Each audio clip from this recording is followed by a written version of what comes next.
Have you ever read what's inside of a chicken nugget? And if you knew, would you ever eat one again? The chains: McDonald's, Wendy's, Taco Bell, and around here, Tim Hortons.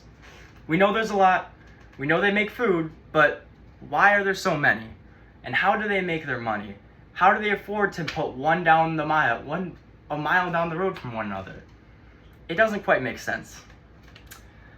Now, just as you might have enjoyed a nice burger that's quick and easy, what does it actually cost you? And what is it costing your body? This is a question not many people are asking themselves in the line to a drive-thru. This is the important part. They keep those lines low to keep you ordering quick. This is the scam we've all fallen victim to. Now, I'd like to open our eyes and see what's truly underneath this business model of fast food restaurants. How many times in the past week have you gone out to eat at a fast food chain while you had food at home that you could make? This is a very common issue in America nowadays. We all want the easiest option. This is what they thrive off of. These restaurants want us to choose the easiest option, which is artificially created to be them. This was never an issue in previous years. There was never so many fast food chains as there are today. These chains thrive off of foot traffic and dense populations to keep business flowing. They do not thrive off of quality control and off of great customer service and great prices. They thrive off of population. This is not what we want. My example: Taco Bell, a very famous fast food chain.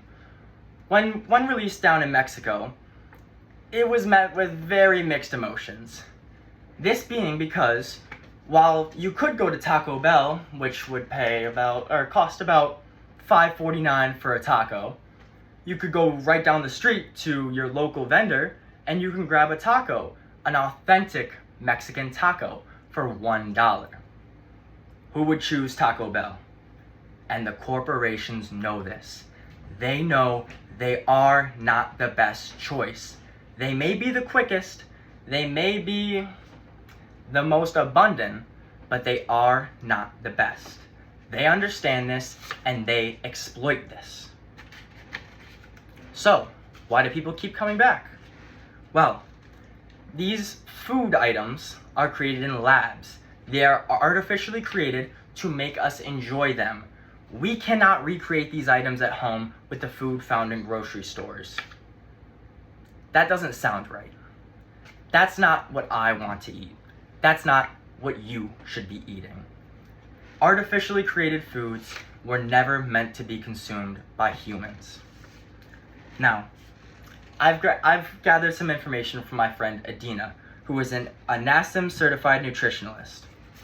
She's informed me of all the dangers of processed foods, the seed oils they are cooked in, the lack of nutrition in these items, and the unfortunate circumstances of our farmlands. These farmlands are covered in pesticides. These pesticides may help these crops grow bigger, grow fresher, stay fresher for longer, but these are poisoned. These are not meant for human consumption. We are meant to eat vegetables, not chemicals. You may have been noticing, a lot of people have been getting more and more sick recently. This is because of what we are putting in our bodies. They are poisoning us with things that have, in years prior, never been consumed by humans.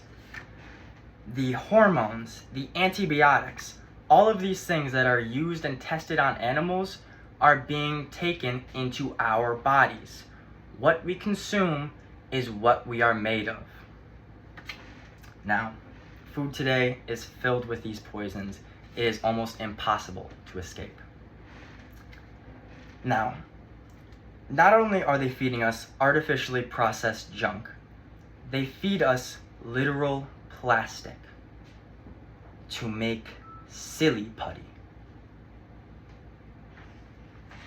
Now, I'm not sure if you guys heard me.